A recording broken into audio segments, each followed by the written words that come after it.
Nós vamos dar prosseguimento, né, no nosso estudo. Glória a Deus. É uma maravilha.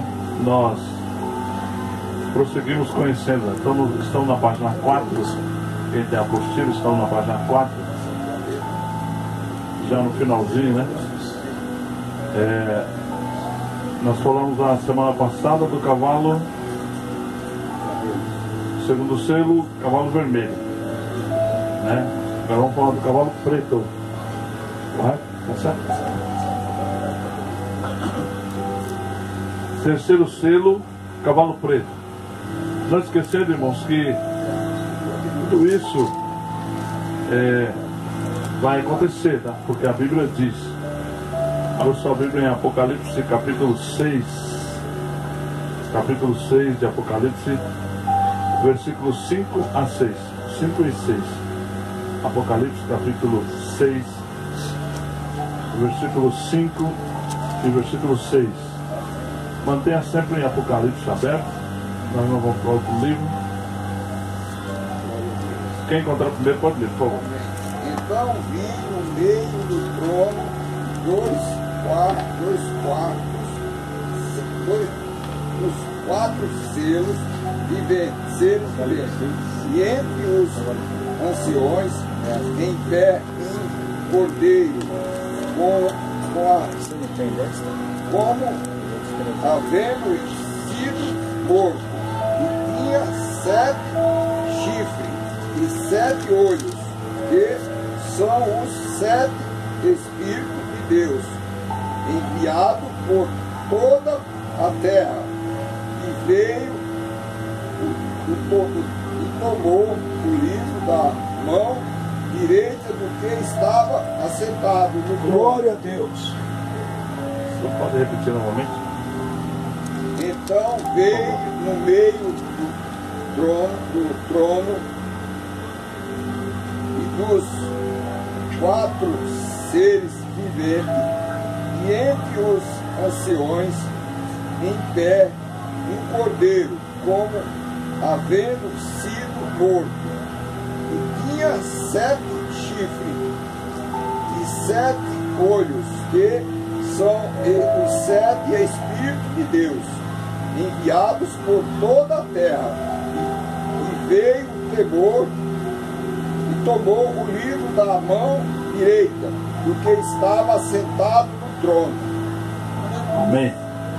Então olha, Aleluia. esse versículo nos fala a respeito, né, dos céus. Quando nós vemos ele falar a primeira parte, repete só a primeira parte, pastor. Eu esqueci, eu falei para o senhor repetir, mas é só a primeira parte, só o começo. Então vi no meio do trono e dos 4 seres viventes, e entre os anciões, em pé, um cordeiro, como havendo sido morto. Amém. Só tese. Então olha, ele viu. Quem viu? João. Tá certo? Apocalipse foi escrito por João. Tá? Todos nós sabemos que João é aquele que foi lançado num tacho de azeite fervendo, né? E ele não morreu. É impossível, né, alguém ser lançado num tacho de azeite fervendo e não morrer. Mas João não morreu. E como ele era um profeta, ficaram com medo de matá-lo, levaram ele para uma ilha chamada Ilha de Pátimos, e lá ele teve um encontro com Deus. Veja bem, irmãos, eu só queria trazer essa nota para os irmãos, para que os irmãos pensassem uma coisa. Muitos de nós queremos relacionar-nos com Deus, né? Eu mesmo sou um deles, né? Toda hora eu fico pedindo, Senhor, eu quero, Senhor, eu quero falar com o Senhor. Mas falar com Deus não é tão fácil assim, né? Se nós não nos preparamos, Ele nos prepara. E Deus queria trazer essa revelação a João do Apocalipse, porém João não estava puro. Olha, ele foi preciso ser lançado num tacho de azeite quente.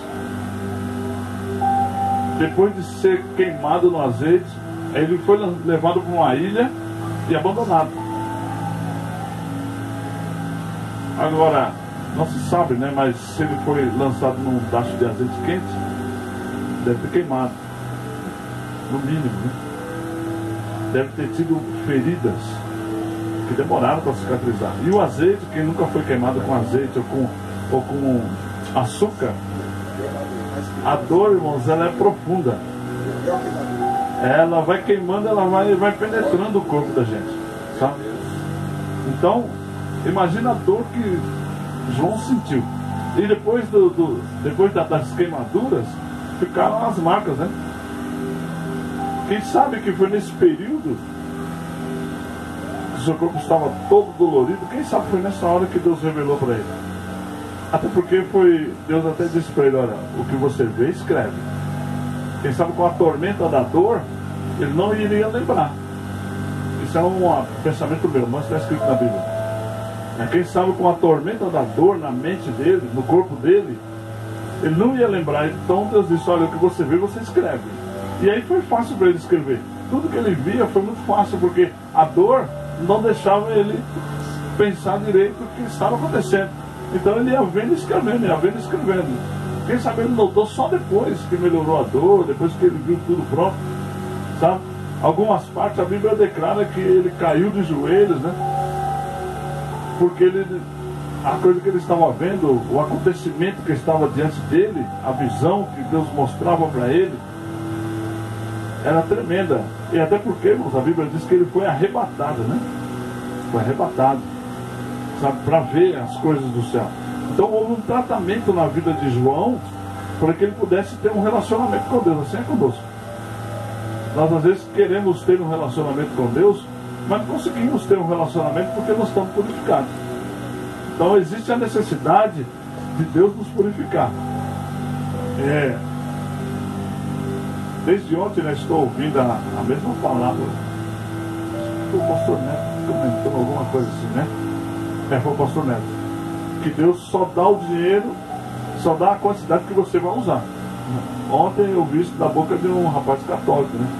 Ele disse assim, o seu apóstolo, olha, Deus não dá muito dinheiro para ninguém. Ele diz, eu tenho dinheiro, eu tenho muito dinheiro, mas o meu dinheiro diário é só a quantidade que eu vou gastar. Um católico disse para mim. Eu fiquei pensando que é verdade, né? Porque até no deserto Deus dava a ração do dia. Não precisava mais, sabe? E quanto mais nós queremos, quanto mais nós temos, mais nós queremos. Nunca saciamos, na página 4. E quando nós olhamos para a vida de João, nós vemos que aparece aquele ser, 4 seres viventes, que seriam os 4 querubins, que constituem o trono de Deus. Eles aparecem e você vê que a imagem que é representada aqui, olha, é um ser, né, que tem 7 olhos e 7 chifres. Você olha e diz, isso não é Deus, não pode ser Deus. 7 olhos, 7 chifres, Deus tem chifre. É que o chifre na Bíblia representa poder. Representa poder. Mariano estava comentando comigo no chofar. Por que o chofar ele tem o efeito de atrair a glória de Deus? Primeiro, porque é resto de... É a sobra, né? É a sobra de um sacrifício. E segundo, é o domínio que o animal tem, a sua força para se defender. É o que ele usa para se defender, é o chifre. Então é o poder que Deus dá para o animal, é o chifre. Tá certo? O chifre do rinoceronte é bem em cima do nariz, né? Em cima do nariz. Porque a couraça dele é resistente. Então ele passa em qualquer lugar, ele carrega qualquer coisa, ele tem uma força tremenda. Mas o poder está no chifre. Sabe? Então, quando você vê essa imagem, você puxa a vida, 7 olhos, negócio esquisito, né? Com 2 olhos, tudo bem. Se tiver um olho só, para nós já é estranho. Porque para nós normal é 2 olhos. Mas um negócio com 7 olhos, 7 olhos, com 7 chifres, fica quase impossível de se imaginar um ser uma característica dessa, né? Mas é ele quem pega o livro da mão daquele que está... Pode deixar rolar direto. Se quiser, pode deixar. É bom porque as pessoas demoram a enjoar, sai fora.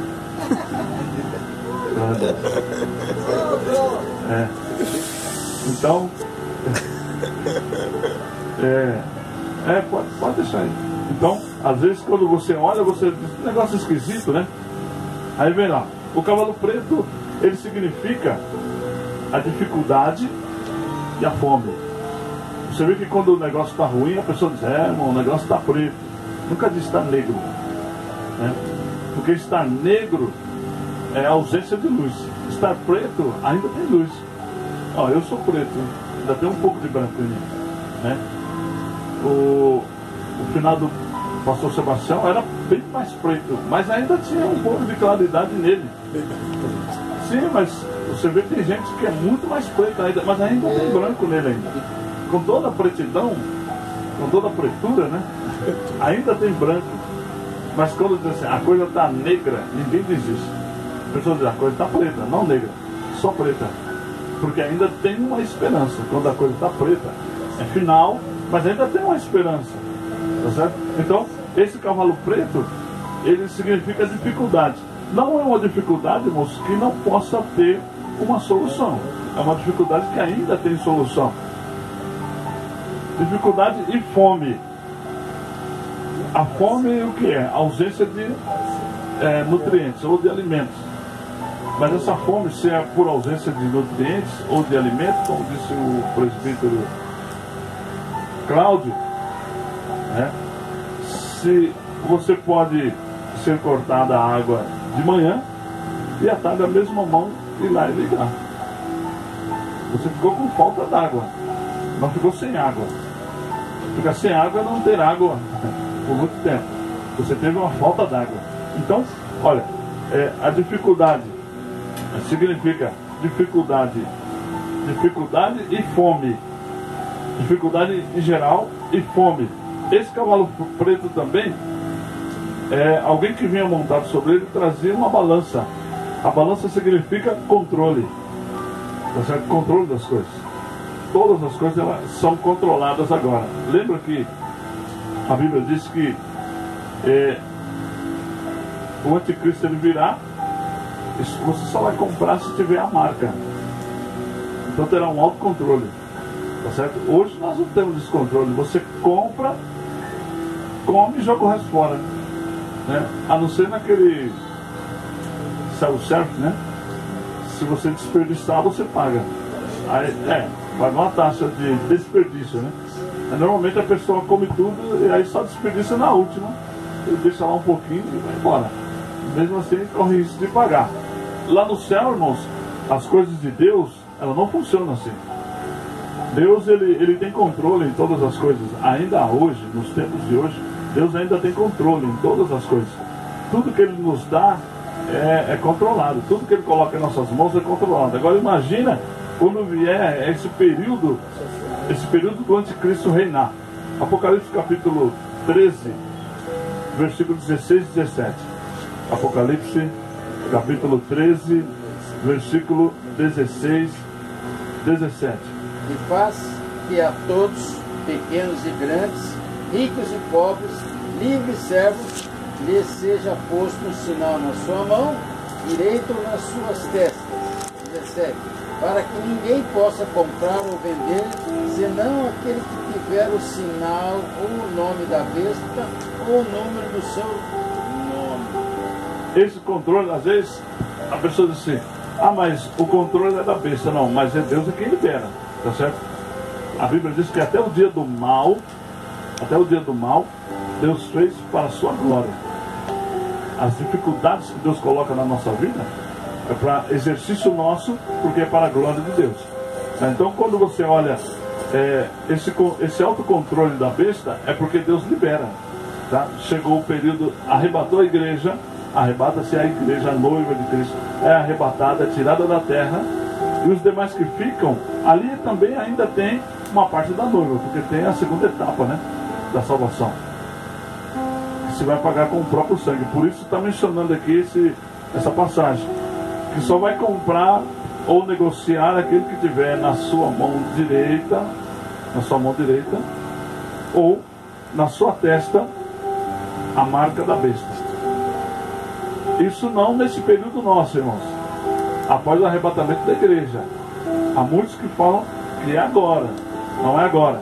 É após o arrebatamento da igreja. A Bíblia está dizendo aqui que é após o arrebatamento da igreja. Sim. Antes, quando eu estava engatilhando no dia a dia, a palavra do Senhor, né, eu assisti uma pregação do pastor João Henrique Palharim, aonde eu tenho ela gravada, eu fiz questão de procurar na internet, gravei, guardei, porque eu fiquei meditando no capítulo 13 do Apocalipse durante um mês, e o meu entendimento do Espírito Santo me deu que a pregação dele é que isso vai acontecer antes da vinda do nosso Senhor Jesus Cristo. O entendimento do Espírito Santo me deu não é isso. Claro que não. Não? Tem uma pregação, aí eu fui caminhando, procurando, achei também outra pregação daquele pastor do Rio, muito famoso, Silas Malafaia, também no mesmo sentido, que é antes do arrebatamento da igreja. Não condiz. Não, de jeito nenhum. Eu fiquei muito, sabe, fiquei com aquilo na cabeça muito tempo. É porque tem duas linhas. Tem duas linhas do final dos tempos, né? Tem duas linhas. Se divide em duas linhas, tá certo? E essas duas linhas, uma linha pensa da seguinte forma: os acontecimentos pré-milenar. Ou seja, eles acreditam que tudo isso vai acontecer antes do milênio. E tem os que defendem a tese do pós-milenar. São duas linhas de raciocínio. Tá certo? E divide-se essas duas linhas de raciocínio por quê? Porque o próprio Deus ele deixa acontecer isso. A Bíblia diz que ele só revela aos escolhidos. É tanto que quando se fala estudo, tanto faz, a partir da escola dominical, estudo de teologia, conferência, enfim, simpósios, né? Até sumiram os simpósios, se fazia muito simpósio antigamente também. Então, isso é para discutir a verdade, tá certo? Então se reúnem várias pessoas que têm o mesmo conhecimento e eles vão debater, cada um dar a sua tese e a nave da igreja, ou seja, como é que fala, não? Lá, o público, né, vai ouvir e vai colher o que é melhor, tá certo? E vão chegar no final, então vai fazer um apanhado geral, quando se trata de um simpósio, né, faz um apanhado geral e aí delimita o que tem que ser feito, como é a verdade. Então, essa linha de raciocínio, a Bíblia sempre ela divide todas as coisas em duas linhas, dois pensamentos, tá? Tem aquela linha de Calvino, né? Os calvinistas, né? Salvo uma vez, salvo para sempre. Você não vai mais perder a salvação. Que também não é uma verdade. Porém, a Bíblia ela deixa aberto. Deus deixa aberto. Você pensa aquilo que você quer pensar. Segue aquilo que você quer seguir. Ele diz, olha, tem o caminho da vida e da morte. Eu digo para você, siga o caminho da vida. Ou seja, ele está dizendo, siga o caminho da vida. Se você quiser ir para o caminho da morte, não tem problema. É escolha. Não, mas ele diz escolha. Eu te digo escolha. O caminho do bem e o caminho do mal. Da vida ou da morte. Eu digo, entra no caminho do bem. Porém, se você quer ir para o caminho do mal, segue o teu caminho. Cada um vai responder só por aquilo que fez. Então, isso é muito complicado, irmãos, quando você vê pessoas com esse pensamento que isso vai ser pré-milenar, que esses acontecimentos vão ser antes do milênio. Se é antes do milênio, então a igreja de Cristo vai sofrer todo o processo. Olha, nós já estamos sofrendo aqui. Quantos de nós estamos sofrendo? Até porque aí se essa ideia é pré-milenar, o que vai acontecer? Quando aquele versículo de Jesus, que eu não me lembro, de Apocalipse, que diz assim, há uma pergunta, né? Quem são esses vestidos de branco? E Jesus diz assim, esses são aqueles que vieram da grande tribulação.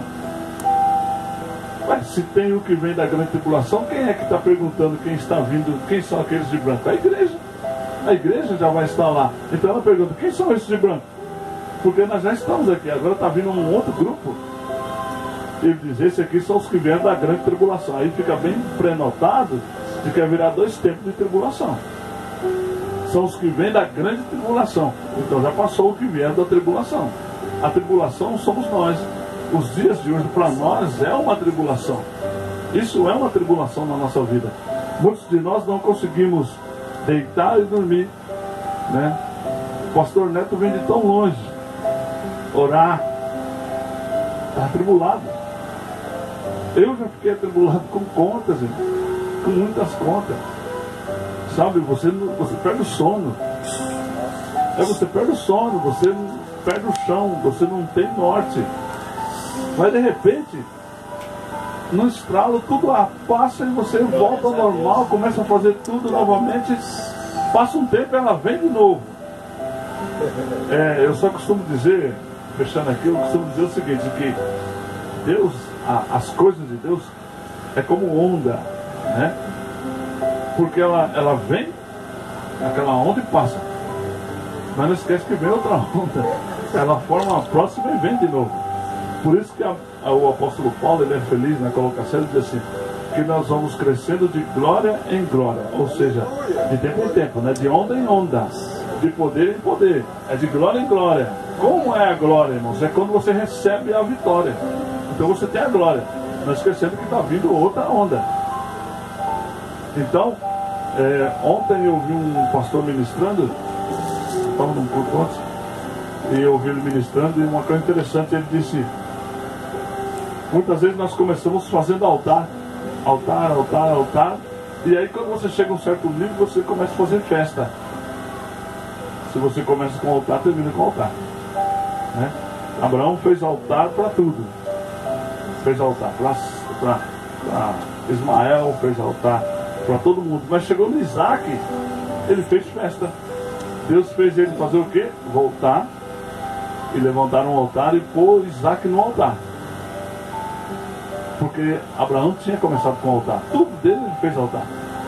Pode olhar, em todos os lugares ele levantou um altar. Mas quando nasceu Isaac, ele tacou a festa em cima. Ele disse, não, você estava com o altar. Volta para o altar. E agora você vai pôr no altar aquilo que você fez festa. Eu quero no altar. Sabe, então, tem coisa que a gente começa de um jeito e termina de outro. E aí somos reprovados. Bom, voltamos aqui para o assunto do estudo. Então começa, o começo da escassez e do alimento vai gerar essa condição do anticristo pressionar as pessoas que vão estar vivendo dentro da grande tribulação. Aí começam os 3 anos e meio, né? Nesse período aqui, é dentro dos 3 anos e meio da grande tribulação, tá certo? Por que a grande tribulação? Porque não esqueçamos que nesse período da grande tribulação os judeus vão estar aqui na terra. O judeu não vai ser arrebatado. O judeu vai esperar o reinado do Messias. Porque o Messias, ou Jesus, Deus prometeu para eles que enviaria o seu filho, o Filho de Deus. O Filho de Deus veio, mas eles rejeitaram porque ele não veio de acordo como era um rei, tá certo? Não veio montado num cavalo branco, ele não veio com todo o poder, entre aspas, né? Não veio governando, regendo com vara de ferro, pelo contrário, bateram nele com a cana, né? E ele baixou a cabeça. Colocaram a coroa de espinho, não foi a coroa de ouro. Pois agora, por isso que a Bíblia lá em Apocalipse diz, ele vai vir montado no cavalo branco, com a coroa e com toda a sua comitiva. Esse Jesus que veio primeiro não veio com ninguém. Catou um pessoal tudo bagunçado e falou que era a equipe dele. Então os judeus disseram, não, esse não pode ser ele não. Não queremos. Mas era propósito de Deus fazer isso. Era um propósito de Deus. Foi um propósito de Deus fazer isso. Para que sobrasse para nós a salvação. Agora Deus vai cumprir o que falou para eles. Quando Deus vai cumprir? Ele vai cumprir exatamente no milênio. No milênio Jesus virá com a sua igreja. Ele vai vir com uma grande comitiva e todos montados num cavalo branco. Jesus na frente, montado no cavalo branco, com uma cinta de ouro, uma faixa de ouro, com a coroa de ouro, com a espada na mão e o seu grande exército. A igreja, nós, espero estar lá. Nós esperamos estar lá. Nós, a igreja salva, virá com ele, montado no cavalo branco. E aí sim ele vai plantar o seu reino em Israel. Um detalhe, eu estive em Israel e a cidade, a cidade era construída em cima de uma rocha mesmo. Ela é toda em cima de uma rocha. Só que da rocha para o alto tem uma distância muito grande, muito longa. Aí eu perguntei para eles, mas por que é tão alto assim? Ele disse, isso aqui foram as destruições que tiveram em Jerusalém. Então toda vez que se destruía uma cidade, como a cidade ela era construída de pedras, eles não tinham maquinário para tirar a pedra. Então o que eles faziam? Aplanavam as pedras com as próprias pedras e reconstruíam em cima da fundação da antiga cidade. Então, por ela ser destruída algumas vezes, eles foram reconstruindo e ela acabou ficando alta. E aí eu entendi por que a Bíblia diz em Apocalipse que a cidade santa descerá em cima da cidade velha. Porque Deus vai lutar e vai destruir aquela cidade. E vai descer a nova Jerusalém em cima da antiga Jerusalém. Ele vai firmar, vai estabelecer novamente o seu reino no mesmo lugar. Então quando você vê algumas religiões dizendo assim, nós vamos viver aqui na terra, em parte eles estão certos, porque vai ser em cima da nova Jerusalém. Porém, essa terra, como aconteceu com João, foi jogado no tacho de azeite, essa terra vai ser purificada com fogo, vai queimar 7 palmos abaixo da terra, para queimar as sepulturas, os que estão enterrados. Então as terras vão ser bem queimadinhas, bem purificadas. Aí vem a nova Jerusalém em cima da velha. Porque a pedra não vai queimar, a pedra não pega fogo, né? Então ela vai vir em cima da velha para Deus estabelecer ali. E aí os judeus vão estar lá no milênio, vão entrar no período milenar. A igreja que ficar vão entrar no período milenar se passar aqui, irmãos. Para entrar no milênio tem que passar aqui. Tem que passar nesse período aqui de perseguição. Ele vai entregar a sua vida, aí é onde a Bíblia diz em Mateus, né? Aquele que perder a sua vida por amor de mim, ganhá-la-á. E aquele que ganhar a sua vida, perdê-la-á. Ou seja, se você a pessoa que ficar, se entregar,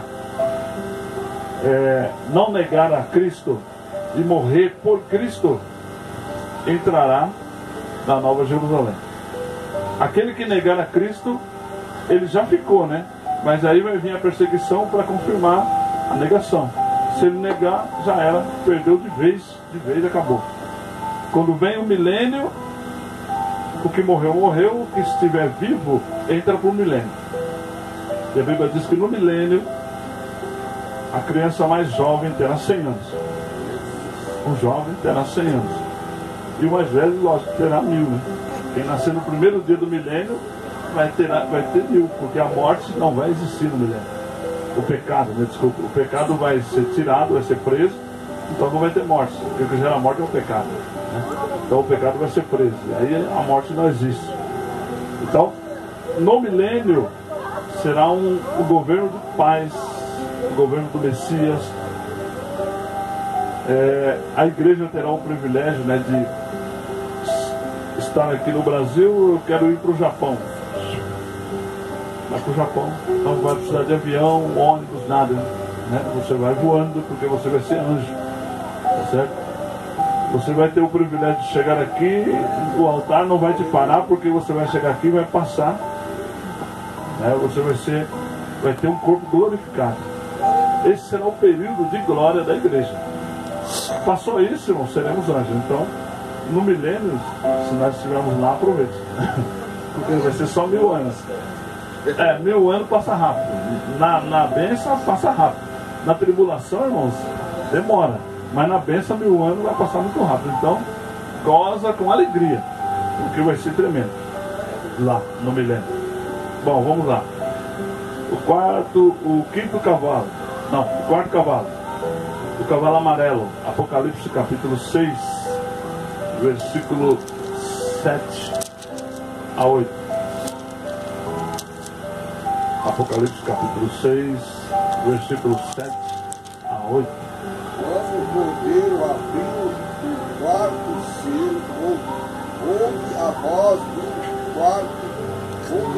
do quarto ser vivente que dizia: vem.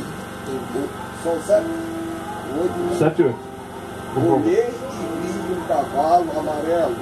O seu cavalo chamava-se Morte, e o inferno o seguia. Foi-lhe dado poder sobre a quarta parte da terra para matar com espada, com a fome, com a peste e com as feras da terra. Um detalhe que você deve notar nisso, foi lhe dado poder para matar qual parte? A espada.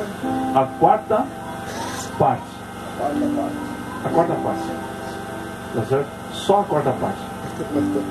Por que é bem claro, irmãos? Por que está bem claro só a quarta parte?